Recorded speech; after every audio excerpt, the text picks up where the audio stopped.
What the Holy Bible says about tattoos. Leviticus 19:28, you shall not make gashes in your flesh or any marks on yourself. I remember that I was reading concerning archaeology before Christ. Well, for example, the slaves at that time in ancient Greece and other areas of the old world, they used to put rings on their ears.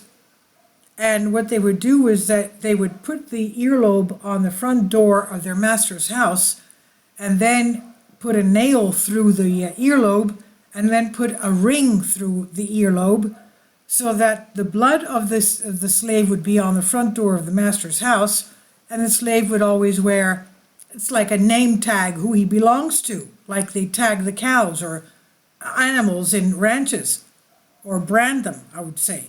So now going to what here we have concerning the Holy Bible. What does the Bible say, and why does the Bible forbid tattoos?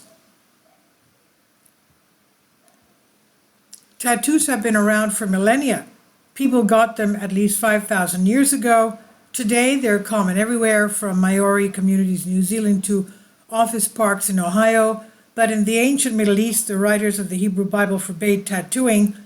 Per Leviticus 19:28, you shall not make gashes in your flesh for the dead or incise any marks on yourself.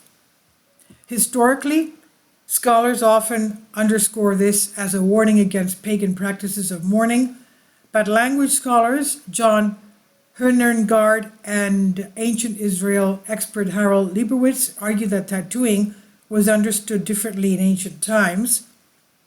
Hernerngard and Leibowitz note that the appearance of the ban on incisions or tattoos comes right after words clearly related to mourning, perhaps confirming the original theory. And yet, looking at what's known about dead rituals in ancient Mesopotamia, Syria, Israel, and Egypt, they find no reference to marking the skin as a sign of mourning. They also note that there are other examples in Leviticus and Exodus where two halves of a verse address different issues so that they could case here too. Egyptian captives were branded with the name of a god, marking them as belongings of the priest or the pharaoh. What tattoos were apparently often used for in ancient Mesopotamia was marking enslaved people, and in Egypt as decorations for women of all social classes. Egyptian captives were branded with the name of a god, marking the belonging to priests or pharaohs, but devotees might also be branded with the name of a god they worshipped. Herengard and Leibowitz suggest that given the key role of the escape from Egyptian bondage in ancient Jewish law, the Torah originally banned tattooing because it was the symbol of servitude. Interestingly, though, they write that there is one other apparent reference to tattooing in the Hebrew Bible. As Isaiah 44:5 describes the children of Jacob committing themselves to God, one shall say, I am the Lord's, another shall mark his arm of the Lord.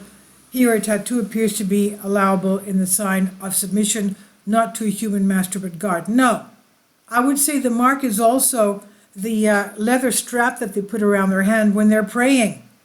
It does not mean that it is a tattoo. That's my comment here. Now, ancient rabbinic debates produced a variety of different theories about the meaning of the prohibition on tattooing. Some authorities believe that tattoos were only disallowed if they had certain messages, such as the name of a god, the phrase I am the Lord, or the name of a pagan deity. Talmudic law developed around 200 AD says a tattoo is only disallowed if it is done for the purpose of idolatry, but not if it's intended to mark a person's enslaved status. In other words, if you were a slave, you could have tattoos? I don't get that. Now, the meaning of the prohibition on tattooing may have shifted over time, of course, but in ancient times, it might never have been about mourning practices at all. This is according to JSTOR Daily.